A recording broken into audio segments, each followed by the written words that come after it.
وقت گزرتا گیا مگر نمرود نے پھر بھی اللہ پر ایمان نہ لایا بلکہ خود کو خدا سمجھتا رہا۔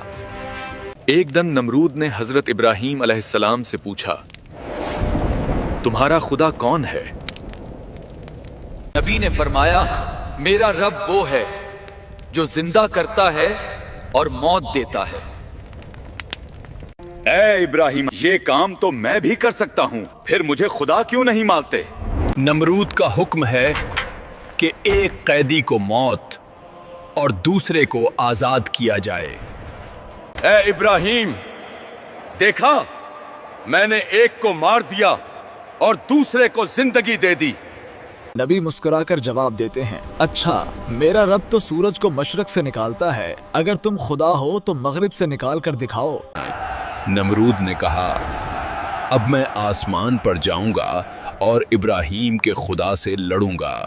نمرود نے اپنے تمام سپاہیوں کو کہا، تم تیاری کرو، ہم ہر صورت ابراہیم کے خدا سے جنگ کریں گے۔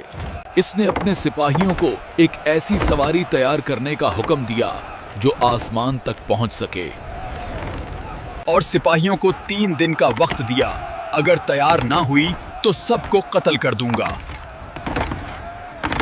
مگر ایسی سواری تیار کرنا جو آسمان تک پہنچ سکے کسی کے بس کی بات نہ تھی۔ سب سپاہی پریشان تھے، اگر سواری تیار نہ ہوئی تو سب کے سر قلم ہو جائیں گے۔ 4 عقاب باندھو، اوپر گوشت لٹکاؤ، وہ اڑیں گے تو تخت آسمان کی طرف اٹھے گا۔ نمرود اس سواری پر سوار ہو کر آسمان کی طرف روانہ ہوا۔ وہ کافی بلندی تک گیا مگر اسے کہیں بھی خدا نظر نہیں آیا۔ جب وہ بہت زیادہ بلندی تک پہنچ گیا تو اس نے آسمان کی طرف ایک تیر چلایا۔